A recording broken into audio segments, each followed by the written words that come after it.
Hello and welcome to Let's Pod This. My name is Andy Moore. Friends, welcome back to another exciting episode of our esteemed radio program here. I don't know if that's true. It's not esteemed nor on the radio, I guess. But I'm joined this week by my dear friend Erika Wright. Hi, Erika. Hello. Thanks for being here. Thanks for having me. I always like to be here with you. If I've been on your show, kind of. If people don't know, Erika Wright is the education organizer with the Oklahoma Appleseed Project. You're also the kind of organizer of the Oklahoma Rural Schools Coalition, which is where a lot of people know you from. Yeah. From the Facebooks. From the Facebooks. And that's actually why you're here is, well, not because of the Facebooks, but to talk about I think the intersection of politics, tax policy, and education, public education, in ways that a lot of voters were not paying attention to, and probably still aren't, to be honest. So we are recording this on the 14th, July 14th. So we've got 42 days. 42 days. Until the August runoff election, where, as our listeners will recall, there are a number of races for both parties. And since we have closed primaries, only Republicans and Democrats can vote in those races respectively. However, there are two surprisingly consequential, at least one of them is very consequential, state questions that'll be on the ballot that everybody can vote on. For sure. They are State Question 844, which deals with, let's just say, tax policy, vaguely. And then State Question 846, which deals with voter ID. Right. So let's tag team this, Erika. Okay. Let's talk about 844 and then 846. But I'm going to let you start with 844. Tell us where it came from and what it does. Okay, so State Question 844, like you mentioned, it is going to be on the August ballot. Everybody that, regardless what your affiliation, needs to be out casting their vote on this because it does have a very big impact on current funding for public schools and future funding for public schools. And by the way, not just public schools, but this also impacts funding for first responders. So your fire departments, your local fire departments, your local police force, your county sheriff's office. So for a lot of rural Oklahomans, myself included, that's the only law enforcement that is tasked with protecting my family. It also, any of your public services, so public libraries, city and county government, junior colleges are impacted by this, but the large lion's share of the impact will be with our local neighborhood public schools. Yeah.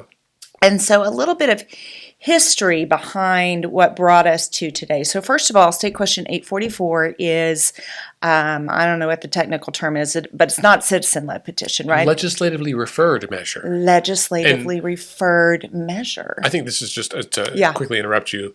In June, we had the State Question 832, which was minimum wage, and that was a citizen-led effort. But the two state questions on the August ballot and the two state questions on the November ballot were all from the legislature. Right. And that usually means they want to change the Constitution and they can't do it, right? Like if it was just a regular law, they could do it on their own. Right. But if they're going to change the Constitution, they need the consent of the public, which is how we got here. Correct. So that was a much better way of explaining it than I could have ever done, but that's your gig. So anywho, so this one is driven by the legislature. And if we go back to history, I believe back in 1985, so 41 years ago, I was probably busy learning the lyrics to Purple Rain. I don't even know what I was doing in 85. But back in 85, the citizens of Oklahoma voted on what is called the ad valorem manufacturing exemption, basically saying that if we want to attract manufacturing business here to Oklahoma, that the state can give them a tax exemption for, I think, 5 years or whatever. Okay. And ad valorem is like property tax. Yeah, property tax, correct. And so alongside, at the same time, the citizens of Oklahoma also passed what's called the Ad valorem Reimbursement Fund, basically saying that if the state of Oklahoma brings in a manufacturing facility to an area and offers that tax break for them for the 5 years, so basically that means that the ad valorem tax that would normally, the property tax that would be normally going in to help fund schools and libraries and police and all the things we mentioned earlier, that if they give that break, that money's not coming in for X number of years. Okay, so the ad valorem reimbursement fund was set up to say that if the state's going to offer it, then the state pays that gap until the manufacturing business is off of their, off of the exemption, right? And so that's been going on for 41 years. And now they want to change that. And they want to put it to a vote of the people that would say, essentially, that we're going to remove that from what's already been drawn up and give that money and the discretionary power of where that money goes and how much percentage of it is actually paid to the receiving entities in that community, that the legislature gets to decide if and how much, if any, of that money actually comes back to the communities. So it's pretty complex, it's pretty complicated, but it's not complicated in what the outcomes could be. Right? Because it's a big chunk of money going away. Potentially. If they decide to reduce it or not give it to somebody at all. And so for school districts around the state that are currently already maybe receiving these funds right now because the state brought in manufacturing and they've been receiving the funds from the state while the company is getting the tax break, all of a sudden that money goes away. So for example, you've got places up in northeastern Oklahoma that would see $20 million out of their budget potentially be on the chopping block. I mean, this impacts also all of our bigger schools, but this is rural also. That's really hard to recover from. And so I want to explain kind of what pots for school districts that money goes into. If I can. Yeah. Or do you want to interject? I do want to interject. Yeah. Go for it. No, go for it. Just because I want to go through it and kind of break down the few components, because as you said, like, this is complex. It's very complex. When you read about it, I mean, the first few times I read it, I was like, I don't really know what's going on here. Which I think for most voters puts them at a no. At a no. If I don't know what I'm voting for, then I'm voting no. Which in many cases is safe, especially knowing that, like, okay, the legislature wants to amend the Constitution. It's our job to figure out what are they doing and why is it in the Constitution, and should we be changing it just because they say so? I've not seen the legislature make the case publicly of why this is necessary, which tells me something. So of the, to go back 41 years, this was initially passed as a way to say, hey, we want to incentivize manufacturing facilities to come to Oklahoma because it's going to bring jobs and additional funding and whatever else, right? Open for business. We want to be one of those states, right? We want you to come here and manufacture things in our state. But that means we're competing with other states. And so we said, okay, we'll make it a little bit easier. If you're going to come build a plant here, you'd be paying property tax on that, which is thousands, tens, hundreds of thousands, millions of dollars, depending on how big the plant is and the investment in the property.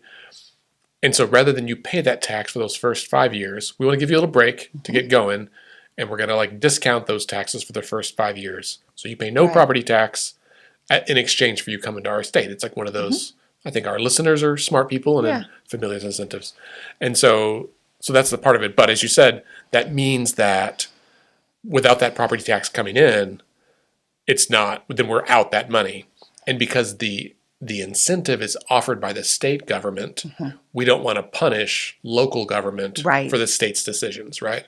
We all agree that this is a good thing for the state and the local community, but we don't want the legislature to be like, hey, come to our state, and then it hose those local cities, counties, school districts, communities. They may have to add schools or homes or infrastructure to support this, new level of employees that are moving in the community. So that's exactly it. So I think we all agree that like this incentive as it exists is fine. And to be clear, that is not part of the state question. There's no part of this would like eliminate that tax credit.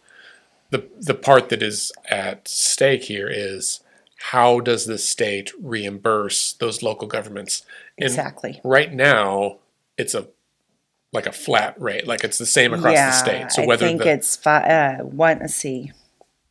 I don't even know the details on that, so I'm not going to try to guess. But it's a flat rate. it's like a standard formula. Yeah, it's a standard formula, and everybody gets a certain percentage back Right. from the So state. as an example, and then I want to hear Mm-hmm. about what this money actually goes to. But a few years ago, there was all this conversation about Panasonic going to move here or not, and this is like one of those things saying, Mm-hmm. "Hey, you're going to come. You're going to bring 150 high dollar jobs. We want you here. We want to have this Mm-hmm. Panasonic facility.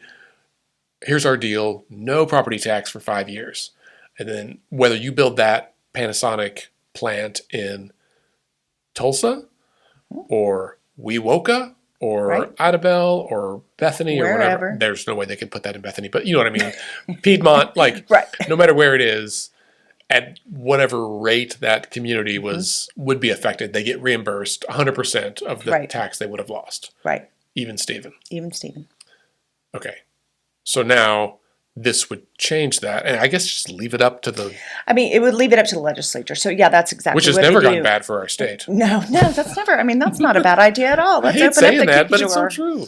Yeah, I mean, basically, the tax credits would still be given. The tax incentives would still be given The companies, for like the companies. Panasonic Yeah, they would yeah. still get that. It would just, instead of coming out in a standard formula that's been followed for the last 41 years, it would give that money into the hands of the legislature, so they get to put their hand in the cookie jar and determine how they want to disperse it and in what amounts to whom or to what communities. And so, And we want to believe the yes, best, Yes. but experience tells us we should be cautious. Experience tells us we should be cautious. I mean, look at how many times people are always asking, like, whatever happened to the lottery money? Whatever happened to the, all of these programs that they say, are going to be for schools, and then they put the money in the top and they take it out the bottom. Right. Right. And so this is somewhat similar in that it does cause me pause as a voter that, this is money that has been flowing into our communities for community services that serve our citizens. And Oklahomans chose to protect that and put it in the Constitution because they didn't want you to put your hands on it from the legislature, because they knew that it would then put that steady stream of funding in peril and mess up the whole balance of the deal, right? And so I think for me as a voter, that's an important part of it too, that this was not put into place 41 years ago by the legislature, and now they're just saying, oopsie, this is something that Oklahomans chose to protect this money for their local communities. And so they're asking us to just give them the, like I said, the keys to the cookie jar or whatever. Yeah. This is so funny to me. I mean, this whole issue, when I first read it, I was like, okay, changes the formula, who cares? But then, honestly, it was because of one of your posts. I was like, hang on. And I realized I needed to update our voter guide because I tried to write it very neutrally and generally because I didn't totally understand it. And as I've been reading more about it, and I'm like, oh, hang on, this is a big deal. Because to go back to the Panasonic example, let's say Panasonic was coming. And to be clear, they're not. They already chose a different state. But see ya. If they were, and we said, okay, here's this parcel of land in Tulsa, and the property tax from this is going to be $5 million a year, but you don't have to pay it for 5 years. And so we're going to go ahead and give Tulsa that full amount. They're going to get that $25 million. Yeah, and they'll split it up with schools and police and all that. They'll do it. Or if they're building this thing in Wewoka, it's the property tax. I guess I don't know if the rate's the same. It's lower, whatever. Either way, the city knows we're not going to lose out. We're going to get all the money. Now, suddenly, if this is the case, and the legislature says, you know what, Tulsa, I don't think you need all of that money. Like, you really only need like $2 million, and the rest we could put towards school vouchers for private schools. Private schools or we could whatever, build a new arch. New plants for the Capitol. I don't know. Right. Whatever they wanted. Lots of stuff. We really, and that's the problem is like, it's the unknown of whatever they wanted. So they could just, it would give the legislature more authority to move money around, which they are always trying to get. If there's ever a loose dollar that floats by the Capitol, someone's going to try to grab it. And we've seen that a lot in this last session, right? When they were talking about how do we, can we take some funding out of the teacher retirement funds to put it towards teacher wages, and boy, that blew up in their faces. But to me, when you look at the bigger, broader picture of what's been happening in the last year of them really trying to find places where they can get money, this fits in perfectly. That they want to be able to create an additional pot of revenue for other things without having to increase taxes. Right. And they could say, well, we didn't take money from public schools. Right. We took money from the ad valorem reimbursement fund. Right. Just totally different, and most people don't know about it. No. And I didn't know about this other than I knew it had something to do with our property taxes, which I thought, well, that's probably going to affect schools, until I was able to sit down with some of our superintendents and really learn how this was going to impact their school communities, which is a great segue. Yeah. So what does this stuff go to? Okay, you're really good at keeping things simple. I'm medium good. So I'll be medium good, and then you can break it down further if I don't do a good job. So basically, when this pot of money comes into a community, right, there's a certain amount that goes to our county services, our city services, and our schools. Our public schools take up the lion's share of the money that's coming in. Is directed to them. And so once the school gets it, there's 3 places that those dollars are distributed. The first one is the general fund. The second one would be your building fund. And the third one would be your sinking fund. So we've got these 3 pots. Now all of a sudden these pots are not as full. Did you say sinking fund? Sinking fund. Like, and I'm going to explain what that is. Okay, good. I was like, because it's really, so building fund makes sense. So your general fund is what funds jobs, staffing, programs, right? So if we talk about cuts to your general fund, those are the things that you could see change, like personnel, I would guess. Less personnel. Yeah. If it's really severe, you're talking about even programs, right? And what do we know historically when programs get cut? It's our extracurricular, it's our fine arts, it's our band.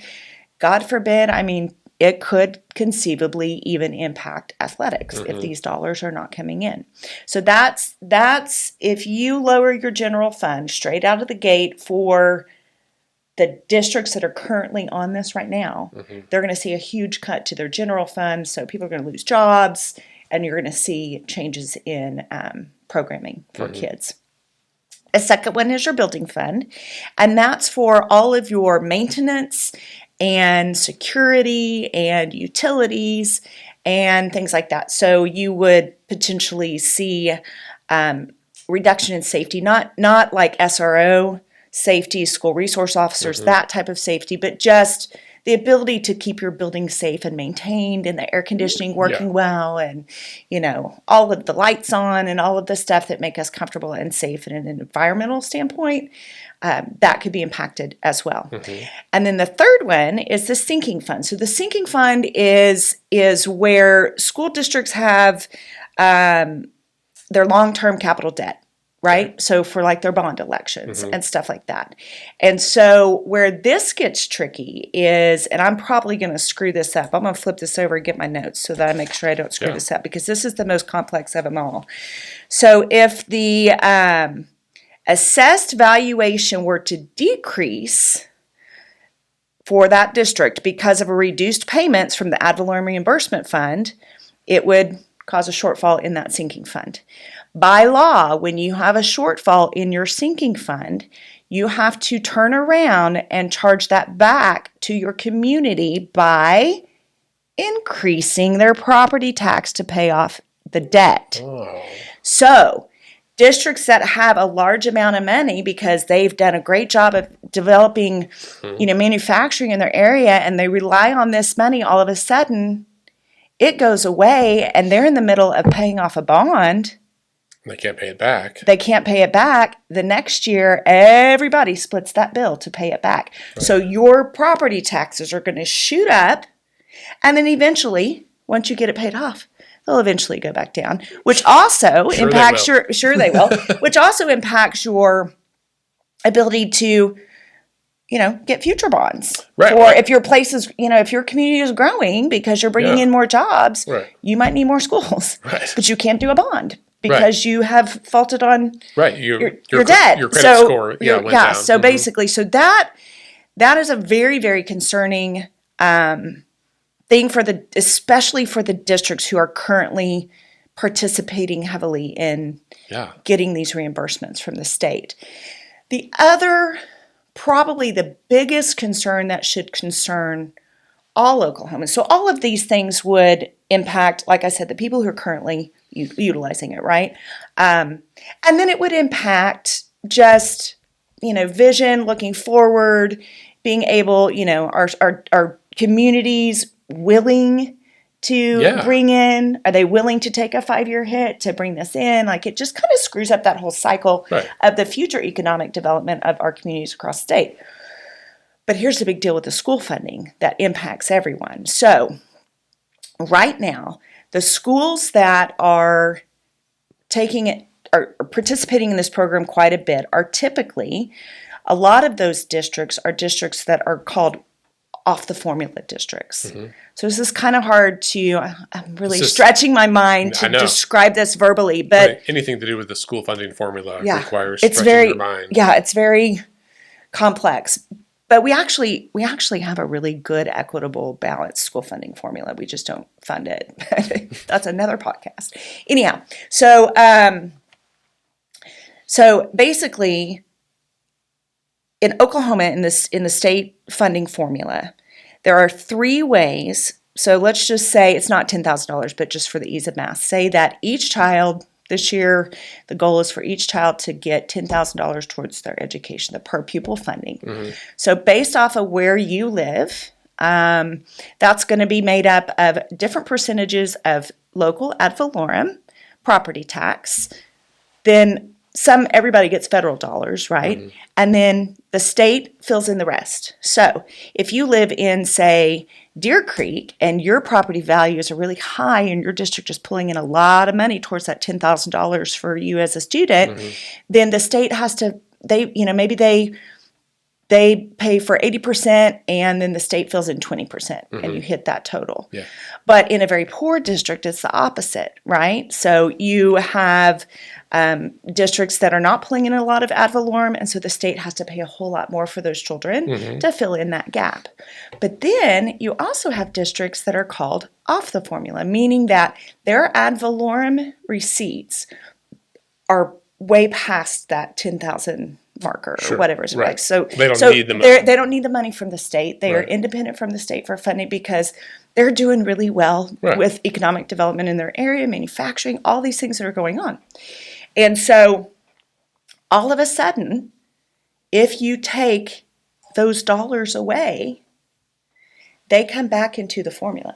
Oh, right. So it's going to cost the state money. Yes. So all of a sudden, you put all of these students back into the state formula, and every kid gets a smaller piece of the pie from the formula. Oh, right. So the per pupil funding statewide goes down whether you had a manufacturing plant in your backyard or not. Right.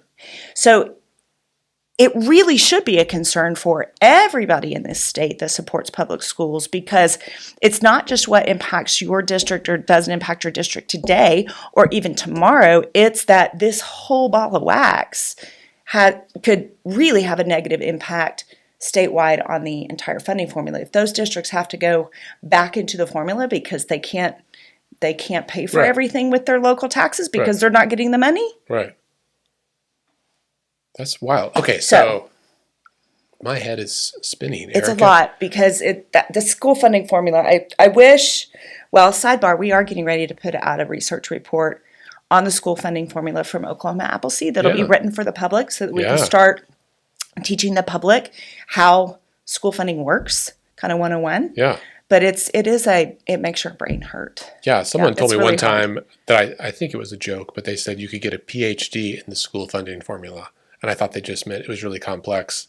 And I think they were right. And you probably could to truly understand it well. I mean, when I was on a school board member several years ago, it is really one of the more complex things. And I've had some pretty difficult jobs, and Yeah. it's one of the most complex things I've had to study, to learn, and there's things I learn every year about it. But And it's the whole not goal easy. is to like try to be as fair as possible, right? Like Yes, the idea, and that the whole idea behind our school funding formula is actually great. Like, we really do have one of the most equitable, fair Yeah. school funding formulas in the country, right. but we don't We put don't put money enough into money it. in it, Right, yeah. right? So the little money we have is very evenly dispersed. That's And, right. every child in the state gets the same amount of money for their education no matter where they live, unless they're in one of these districts that are off the formula. And then the state's not, throwing money in their pot. But, Right. Yeah, but they will be if this goes away. Okay, this is wild. Yeah, Yeah. to that last point. It doesn't matter how nice your Ferrari is. If you don't put gas in it, you can't drive it anywhere. And that's what happens with the Exactly. school. And then you got to add the layers on that. That's just the portion for schools.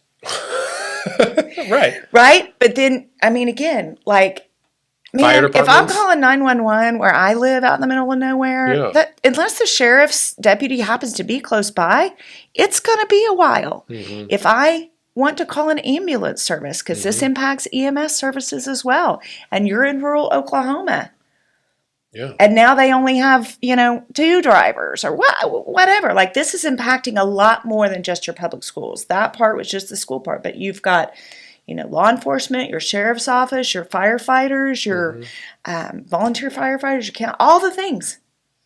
All the things that we take for granted and enjoy are going to take a big hit. And so our county and municipal governments are not thrilled about this one either. Sure. Erica, who thought this was a good idea?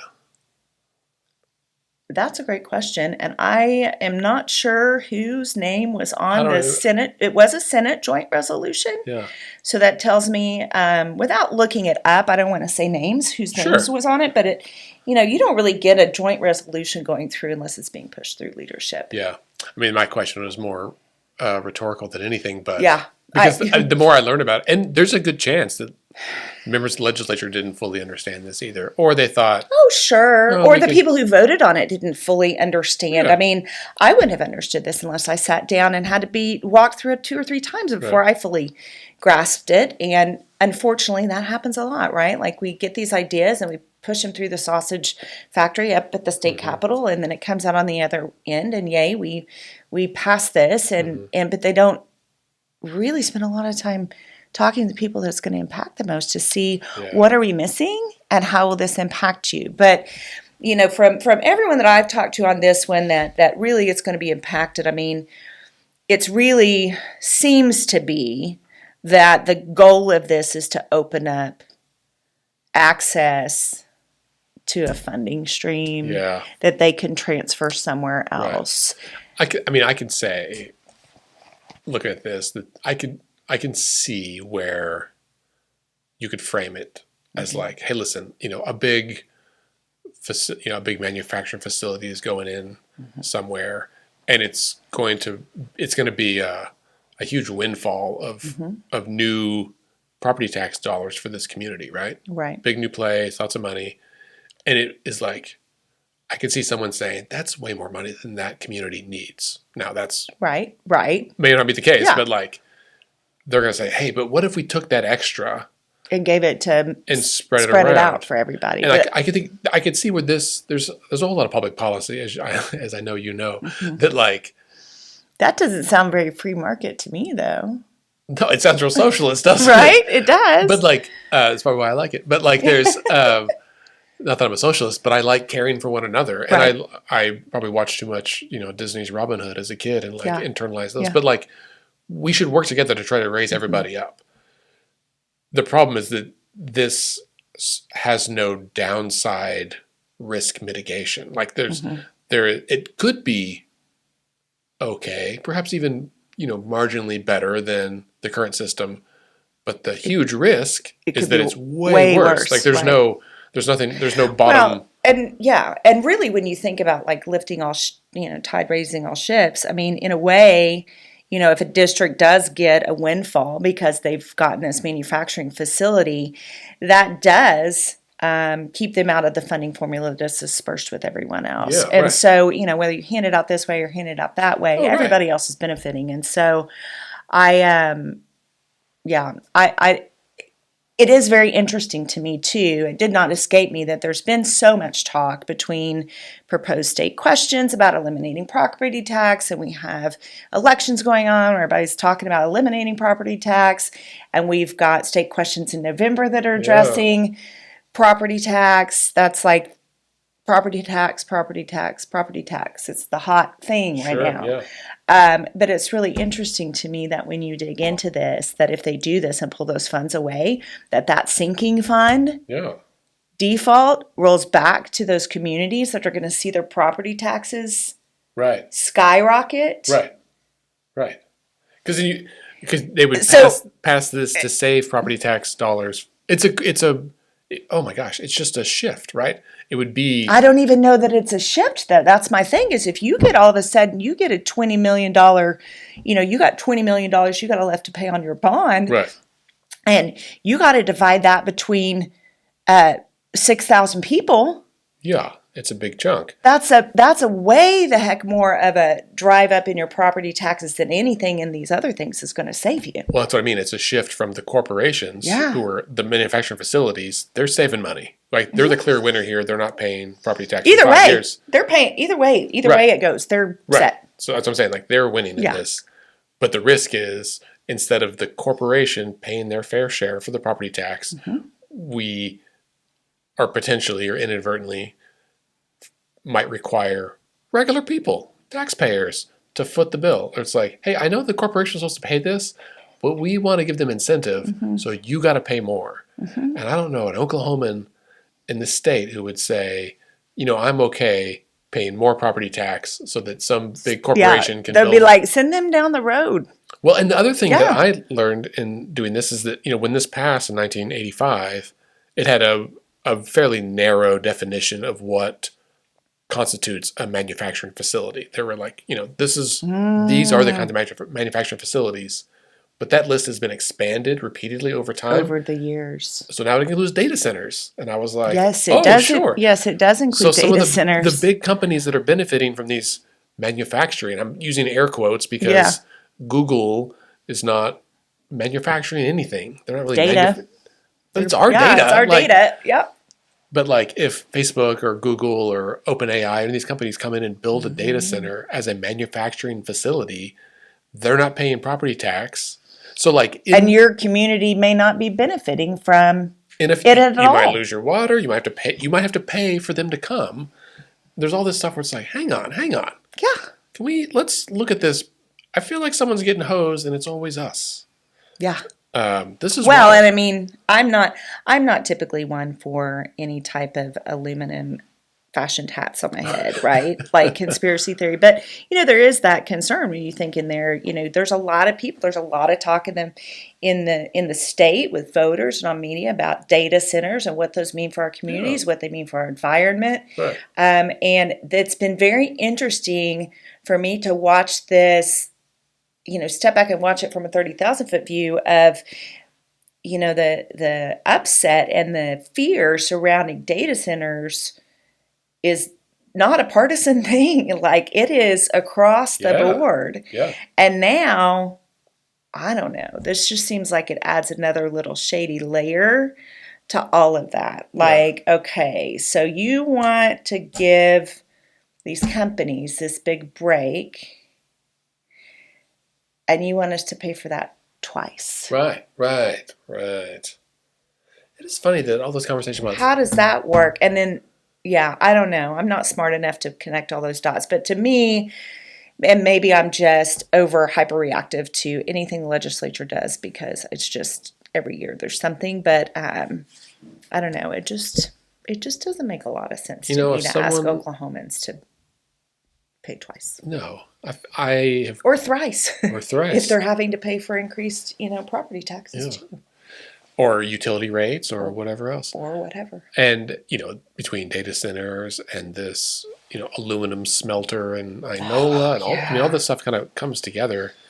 And I think, I know that voters get a bad rap, but I think of the small number of voters who do show up in in August, they're not dumb. Like they especially when it comes to, I think Oklahomans are particularly adept at saying, if it walks like a duck and talks like a duck, it's probably someone trying to grift on us in some way. And people are starting to be like, hey man, I'm wise to you. And in fact, when you go, this is why we have a corporation commission, and you go back to our like founding documents of our state, and like when you read some of the historical reports and honestly just read the state constitution, the word corporation is in there a whole bunch.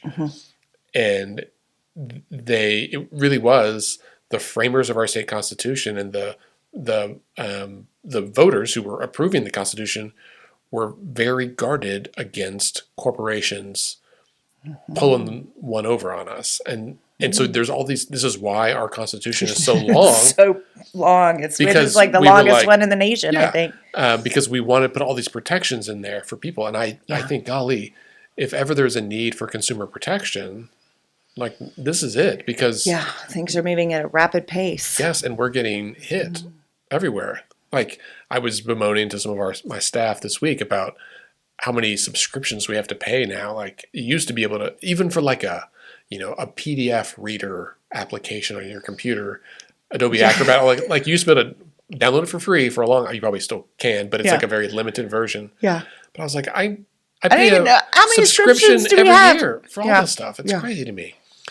Well, and I think for me, just as an individual and a lifelong Oklahoman and a voter, I mean, you could look at that like this took place in 1985. One perspective would be, well, it's been 41 years. Maybe we need to update things a little bit and modernize it.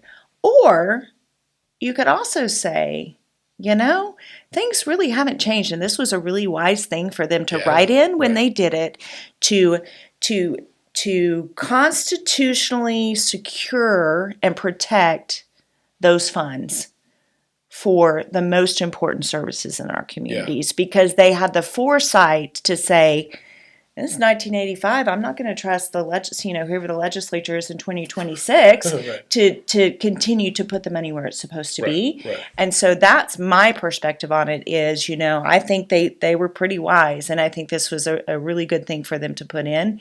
And it's provided a very steady funding stream for our local communities for 41 years that could all of a sudden go away. Right. And so the ability to trust that, hey, because every local leader I know would be like, hey, listen, if you're going to give an incentive, we just want to make sure we're getting reimbursed for it because we didn't agree to that incentive. Right. That was your incentive. This was above our pay grade. Y'all did it, but we want to make sure we're getting paid for it. That makes total sense to me. 100%.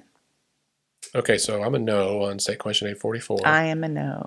Let's talk about 846 real quick. Let's talk about 846. It's about voter ID. It's pretty. This one is on the flip side, very straightforward. Yeah. It is also a legislatively referred measure. Voter ID is the law. Voters approved that years ago. Very broadly. It's broadly accepted in Oklahoma and across the country. How long ago has it been? It's been a while. It's been a while. But it's, and we can argue the merits of whether it's good or bad, but state question 846 does nothing to possibly eliminate it. There's not a risk. No. Like it is already the law. It's in statute, which is what I call the regular law. All 846 does is take it from the regular law and like promote it up into the Constitution. So that if anybody did want to change or eliminate the voter ID requirement in the future, it would then require have to go through another constitutional amendment. No one is challenging it right now. Listen, I care about democracy a lot. I don't think voter ID is necessary at all, but I'm not going to. The voters want it. It's in place. It's working fine. Yeah. We all show our ID when we vote. This is clearly just like a political thing. Like it doesn't change enforcement. It doesn't change penalties. It doesn't do anything other than make it harder to change in the future. Am I missing anything? No. That's what I understand. Okay. That's what I understand with it. And it almost just feels like to me, it almost just feels like like a political top ad. Like this is something we could say that we did, that we enshrined it into the Constitution when for every day when you're showing up to vote on election day, it makes it's not a hill of beans. Like, to me, that's what it feels like. Right. It's so someone can put it on Yeah. their campaign banner Yeah. and say, I stood up for election security, even though they Yes. didn't actually do anything. Even though they didn't actually change Right. the real law or whatever you called it. Right. Regular law. Regular law. Yeah. They didn't make it. They didn't do anything. No, which is good. I'm glad they're not Yeah. making it any Yeah, harder yeah, to vote. Good Lord. But like the fact that it doesn't do anything, I was like, oh, this is just someone trying to pat themselves on the back or score political points or something. Get Probably something for a mailer or, Yeah. Whatever. appease the president or something. Yeah, I mean, to me, if this doesn't change anything from the everyday outcomes of the process of our elections, and it doesn't make things more secure, it doesn't do anything, Right. then I'm a no, because that's a waste of our time and money. So And what do they always say? you don't get to run around and just make stuff up, and that Oklahomans don't really need. No, right. I think the phrase we hear often at the Capitol is that it's a solution in search of a problem. Yes. Where it's like, oh, Yes. right, yeah. Yes. Okay, it doesn't do anything. Yeah. And some people will say, well, it doesn't do anything. Why don't you just vote yes? You can, but it doesn't do anything except it would make it harder to change in the future. Yeah. Should someone want to. Sure. And any of us might want to, including, regardless of your party affiliation Right. or anything, there may be reasons to change it because it often, as we have learned in our state's history, Yeah. the way we worded things might need to be updated. Right. Or we don't know what's going to be going on in society 50 years down the road. Right. Yeah. Who knows? Okay, so we're a no on both of these? I'm a no on both of these. Me too. If I don't fully understand something and it doesn't seem like it's something that Oklahomans are pushing for and asking for, I'm typically a no. Yeah. If listeners want to share information about this, you guys, the Rural Schools Coalition, has a really great voter guide and like kind of a little one-pager about this one in particular, right? Yes. So our voter guide, I'm assuming we can probably post it with the podcast stuff, but it's okruralschools.org/elections. I think it's elections. I'll put it in the with show an notes. S. Yeah. But and that voter guide has all of the information and explainers on both state questions that'll be on August 25th. But then it also has a nonpartisan profile for every single race that is also going to be on your ballot. So again, we have a lot of state races on let's see, we've got a U.S. Senate race on the Dem side that's going to be on. Yep. We've got a lot of Republican state races, and then there's still a lot of local Yeah. runoff races for House and Senate. So Yeah. all of those And the governor's race. So all of those, every race that's going to be potentially on a ballot anywhere in Oklahoma is highlighted in there. We don't tell you who to vote for. We don't give you any hints. We just give you, hey, here's where you can go. You can access their website, all their social media. It's all linkable from our voter guide, and you can go out there and do the research yourself and see which candidate aligns with you more. So this is in there as well. And we also have just a PDF copy of this that we're going to send out probably next week to all of our community partners and school districts, so they've got something that they can share with their communities as well. Awesome. So. Great. That's great. We'll link to it in the show notes. I think I have links to it on our website as well. Okay. Listeners, you can always go to our website, letsfixthis.org/vote, next to your little voter hub. There's links to our state question guide, other voter guides from rural schools, from the League of Women Voters, and anybody else we can find that we trust and is trying to do the right thing for democracy and post, share information in a nonpartisan way. We want to get that out. Yeah. Erika, thanks so much for coming this week. Thanks for having me. It's great to have you in the office. Fun to be here with you this time in person. Yeah, it's fun. Yeah, Zoom. usually I get stuck out in the country on Zoom with everybody, and I Right. don't get to in-person people all that much. So Yeah, it's great. always We can fun. high five here in real life. In person. Look at that. Listeners, thanks for being here as well. Don't forget, the next election is August 25th. Tell your friends. Tell your friends. Tell your friends. Remind them to vote. Also, don't just tell them the election's happening. Ask them to vote. Say, hey, I really want you to vote this time. Because turnout will only be like 10 or 12% of registered voters, which is a tiny number. And the one way we can affect that change is by reminding and inviting our friends to vote.